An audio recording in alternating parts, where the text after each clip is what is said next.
right, everybody, welcome back to another episode of The Fearcast. This is the podcast dedicated to OCD and anxiety spectrum disorders, and getting your life back. I'm your host, Kevin Foss, and I'm a licensed therapist specializing in OCD and anxiety disorders. Thank you all so much for joining me today. So if y'all are new, this is a question and answer based podcast. If you have a question for the podcast that you would like me to yammer on about, you can go to fearcastpodcast.com and click on the submit a question link there. Go over to Instagram as well, and you can send me a DM over there. I am Fearcast Podcast over yonder. You can also send me an audio question. I love the audio questions, as y'all have heard me talk about. And you can do such things by going over to, I think Instagram is the easiest way. Go over to Instagram, send me a DM there, click on the microphone button, record yourself in minute increments. I will edit them all together. It will sound lovely, but send it over there that way. Goes to the top of the list, the tippity top of the list. You can also send me the audio question via, I guess you can send, I've mentioned before, I'm going to say it again though. Send me the audio, record it yourself, send it to questions@fearcastpodcast.com, or send me the shared link or a link to the shared drive at wherever it is. However you want to get me the audio, I will be happy to have. Anyways, y'all have heard me say that. I hope I'm reasonably redundant and not boringly or annoyingly. Those words. Anyways, I hope everybody is doing well. We're getting closer into the holidays. I'm recording this. I think today is the second day of Hanukkah for all of y'all who are celebrating. Man, the holiday time, December is such a weird time. Things start slowing down while they equally accelerate and go faster, and they are simpler yet more complicated all at the same. December for me has always been this weird place, this weird feeling. It's a feeling that I get, and I know "feel" is a 4-letter F word around here, but it's this weird feeling that I get, and it's this like it throws me back in time. Specifically, if I drive at night. And it's like specifically driving at night with the Christmas lights around, or if it's at night, especially if it's then like raining, I get flashbacks to like as a teenager driving to the mall to like shop for people. For whatever reason, I'm going to blame my mom on this one. So Mom, if you're listening, thanks. And you passed this one on. Shopping is a thing that I enjoy doing, and I like bargain shopping. So here was my strategy for shopping. This is when malls were a thing. This is before Amazon or the internet shopping. And internet shopping for me has just gotten so much worse, and you hear why. So I go to the mall, the biggest mall in the area.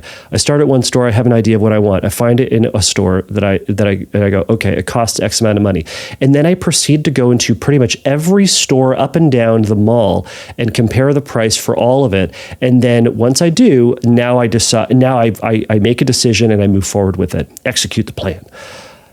Internet shopping has gotten worse because now I can do that in 1,000 stores.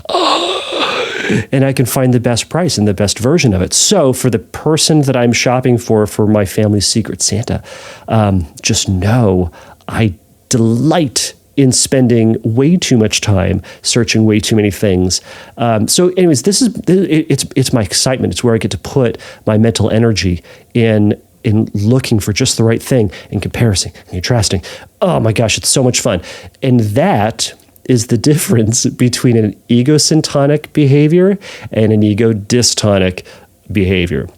I love that. I don't feel obligated to do it. It's a delight. It's fun. If it was an obligation that I have to, it is a requirement for me to get the perfect thing or at the perfect price or whatever it might be, then it would be a problem. But I enjoy it, so I'm going to continue to do it until I don't. And at some point, it does become bothersome, and I just go, to heck with it, I'm buying a thing, and it turns into a thing, and I'm done with the thing. Anyways, let's move on with this thing. So I have a question for the podcast today, as per usual. Well, yeah, as per usual. Today's a bit of a complicated question, and you'll hear why. It's complicated only in the sense that it has to do with suicide. So if this is a triggering thing for you, just take note of it. But again, what we're here about is taking on anxiety and leaning into it and saying, I can have these thoughts. So if this is an uncomfortable thing and you're not ready for it, I understand. If you're ready for it, let's lean into it. But it's not just that. We're not just only talking about that. It's going to be a whole bunch of other things. Anyways, this question for today comes from Grace. I suppose I should say, here we go. We're going to get into the question. This comes from Grace. So Grace says, I understand that not seeking reassurance is one aspect of treating religious OCD. See, you thought it was going to be about just suicide or suicidal ideation. No, it's about treating religious OCD. Tricked you. All right. Not seeking reassurance is one aspect of treating religious OCD. However, I know that without guidance and support from a pastor or Christian mentor, etc., I feel very suicidal. See, there it is. You knew it was coming. All right.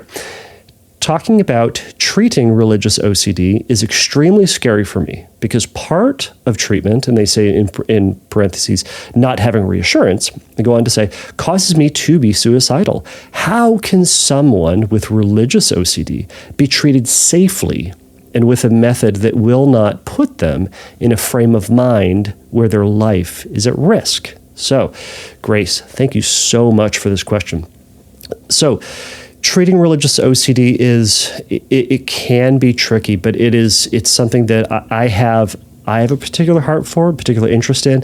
So while I've talked about this before, while I come from a Christian background, which is not why I'm putting this one up here, while I come from a Christian background, my goal for anybody who I work with of any faith background or not faith background, if they are desiring to have a faith life, I want to put them on the best path for their faith life as best as possible.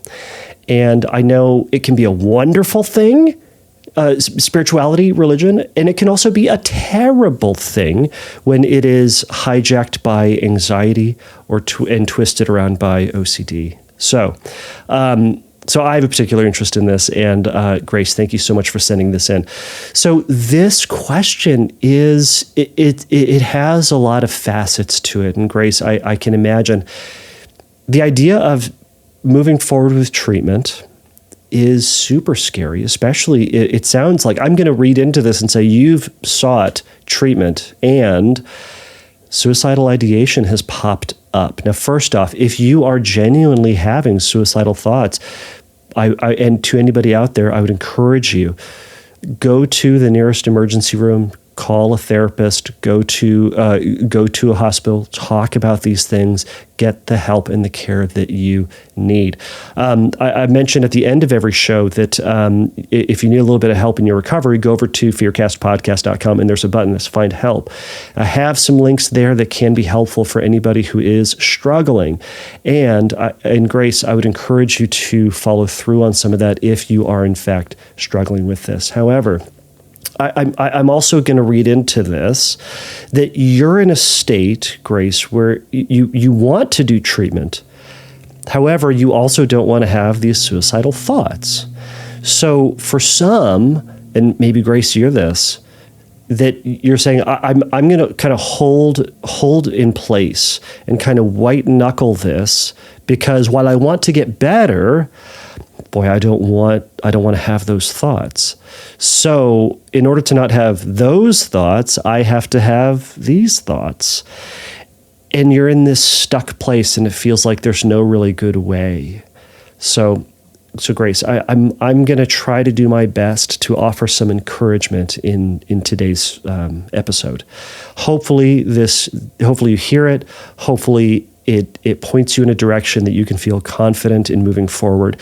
Not certain, but confident that you can find some therapist, find some way to work through your religious OCD so you can have the life worth living and have a faith worth living too. And I'll tell you, that's one of the things that bugs me the most about what religious OCD does, what OCD does to one's spirituality.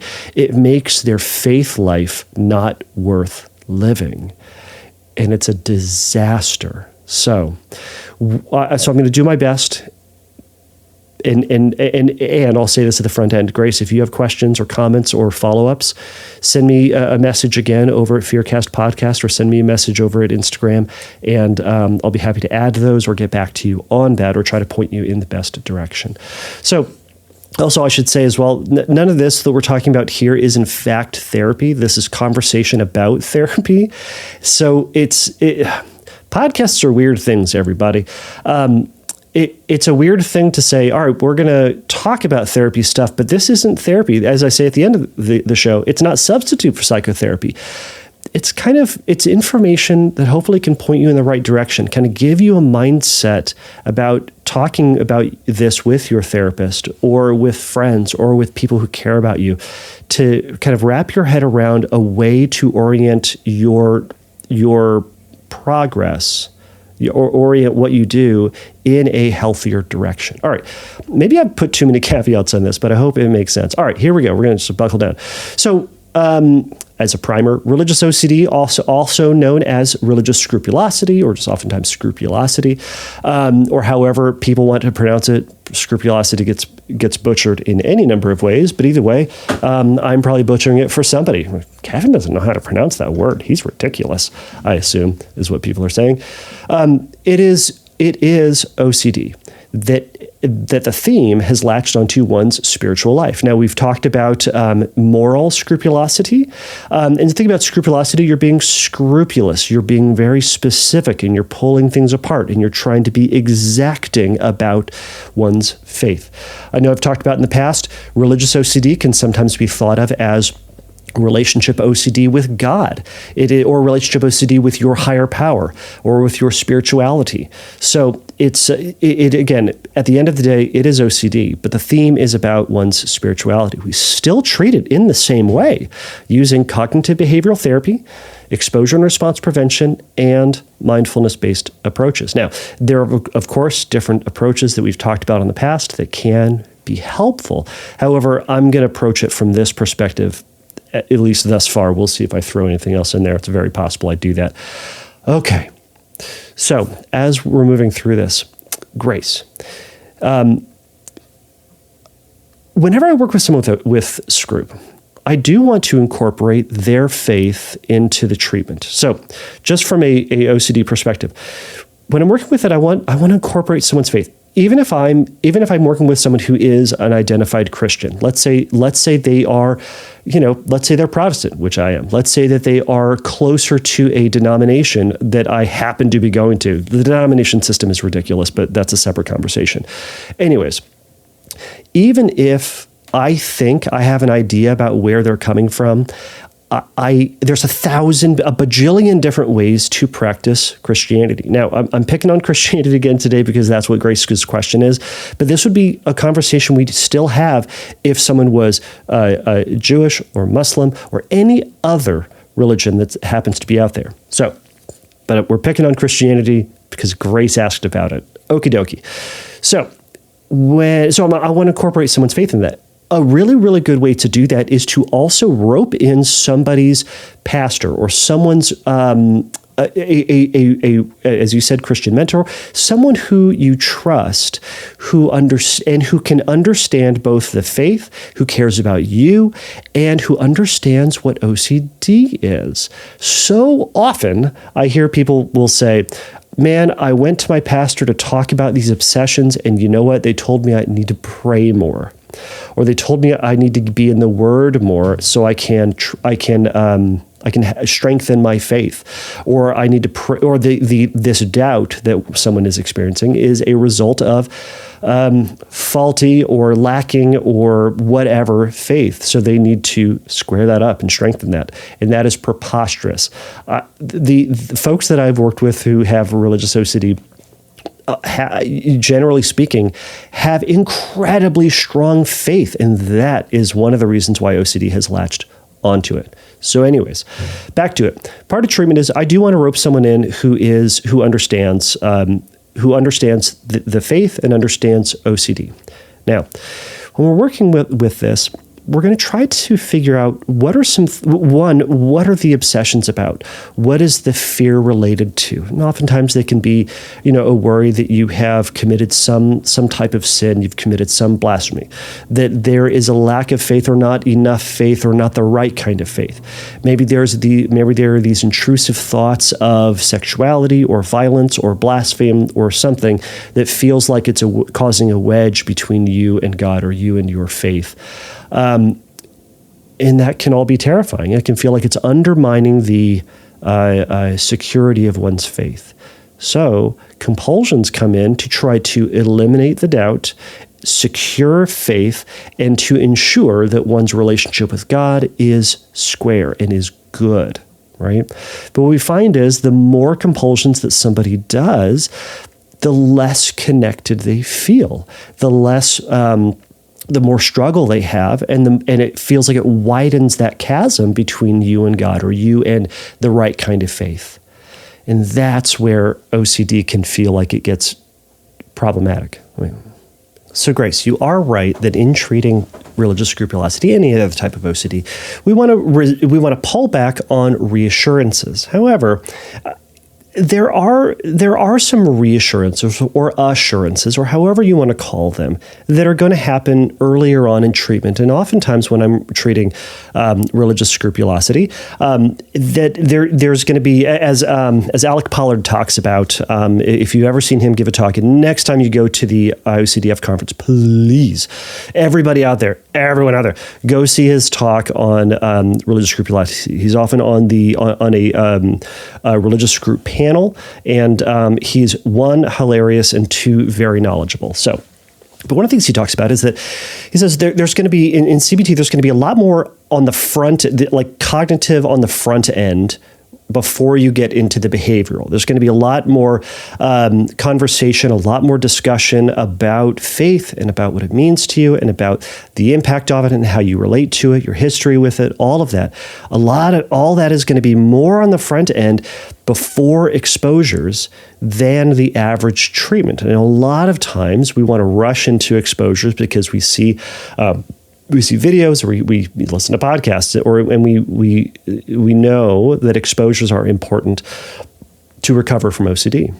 However, it can sometimes be less helpful to just rush into exposures with religious scrup, I think, and I think certainly Paula would agree with this, but I'm sure there are other people who would disagree with me, because faith is so central to somebody. All right, I'm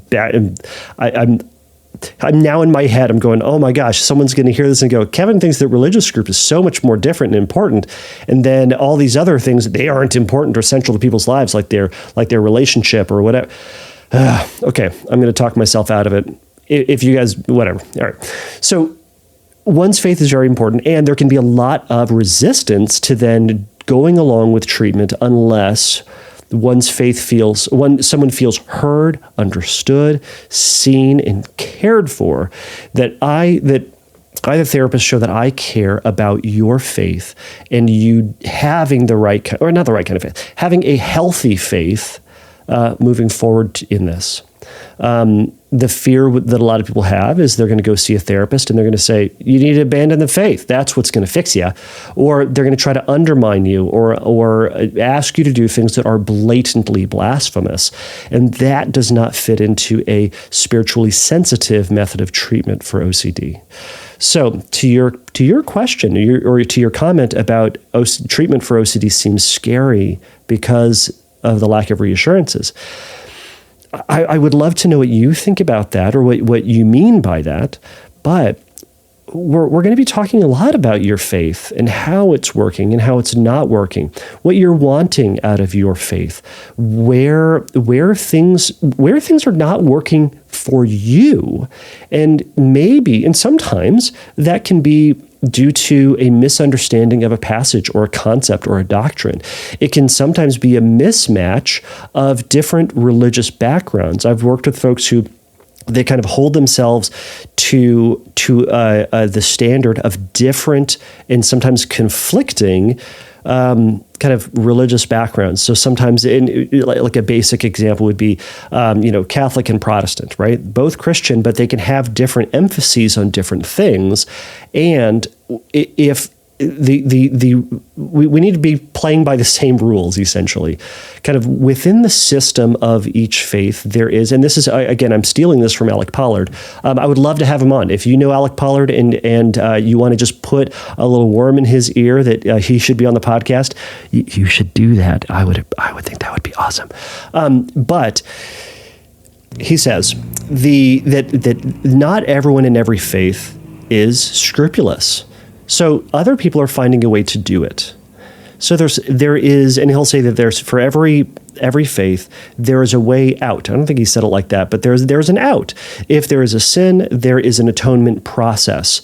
Sometimes, though, that faith process is not, that kind of organized way of doing it is not followed or adhered to or done in the way that it is intended. And that's where we want to talk about what's not working, where is the doubt coming in, and all of that can sound very reassuring, maybe from a classical perspective, but it's also looking at what are the rules in which your faith, that you are living within your faith. So, and within that then, Grace, for you, I want to know what you mean by suicidal. Sometimes people have suicidal thoughts when they feel hopeless, when they feel scared. Sometimes when the anxiety shows up, boom, your brain goes, well, you know what you should do? You should do this. And that can feel frightening, as if to say that it means that you're suicidal because we're having these thoughts. Now, again, you're not in the room, so I can't evaluate your level of suicidal thoughts or what the quality of them is or how seriously you take them. But sometimes our awful brains will say, oh, you're having a really hard time. Oh, well, let's go into problem-solving mode. So you're stressed, you're having a difficult time, you're anxious. Well, here are some things that we can do to fix that. Well, we could go for a run. We could take a nap. We could maybe have some ice cream. That'll kind of feel better. We could talk to a friend or talk to a therapist. We could take medicine. We could kill ourselves. We could go for a swim. We could, and it kind of goes through these kind of plans of different ways that we could alleviate the feeling of stress or anxiety or discomfort. And suicide sometimes shows up as one of those thoughts. Now, again, what we're trying to do is to make space for and acknowledge that sometimes we're going to get thoughts that are really, really scary, and those thoughts need to be taken seriously.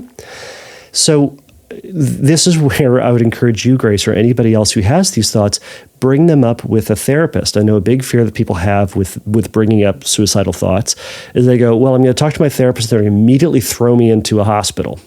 Well, that's not always the case.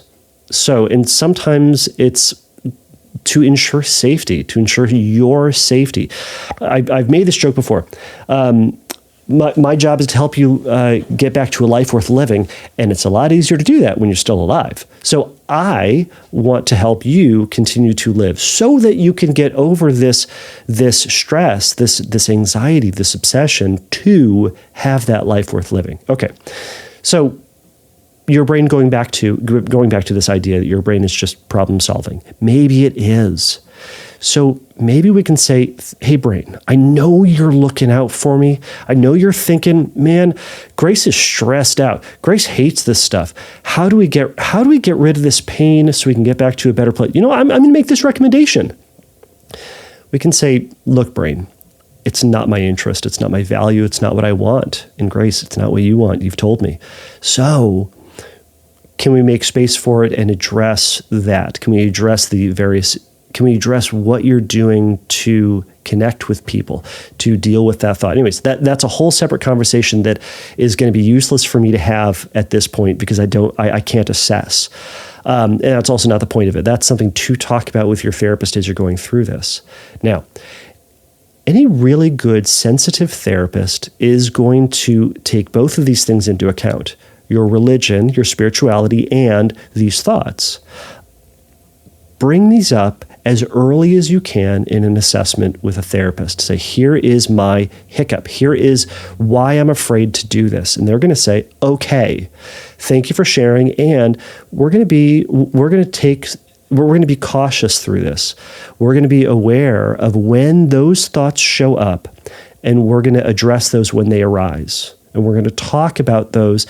So instead of saying we can't do treatment because these thoughts are going to show up, we're going to say we're going to do treatment, and we're going to also note when these thoughts arise.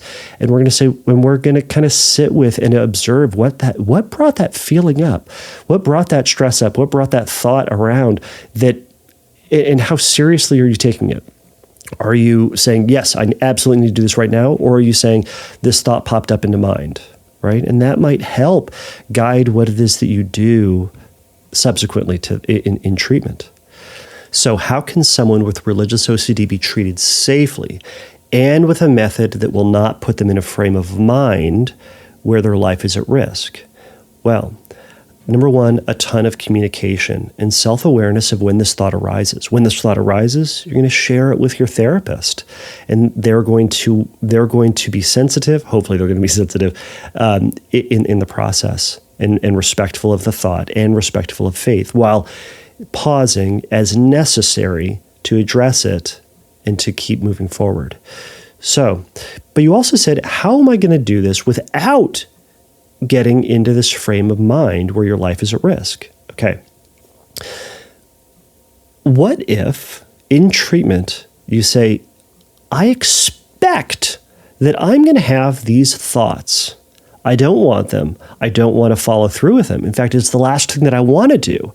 But I also know that that thought is going to arise.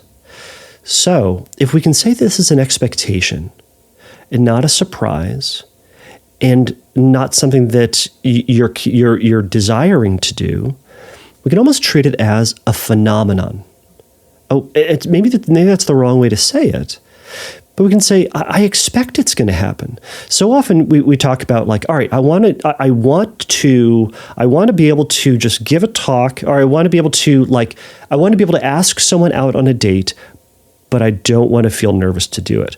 I want to be able to just drive to work and not be anxious by the drive. I want to be able to shake hands with someone in a business meeting and not be completely overwhelmed by thoughts that I now have some contaminant on my hand, or I'm going to make them sick, right?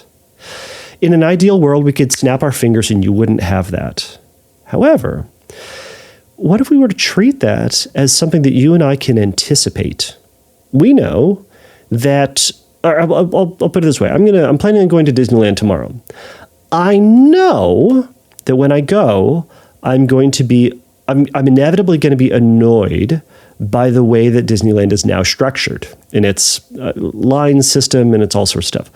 I know I'm going to see something that somebody's doing that is going to be preposterous, that's going to be annoying to me.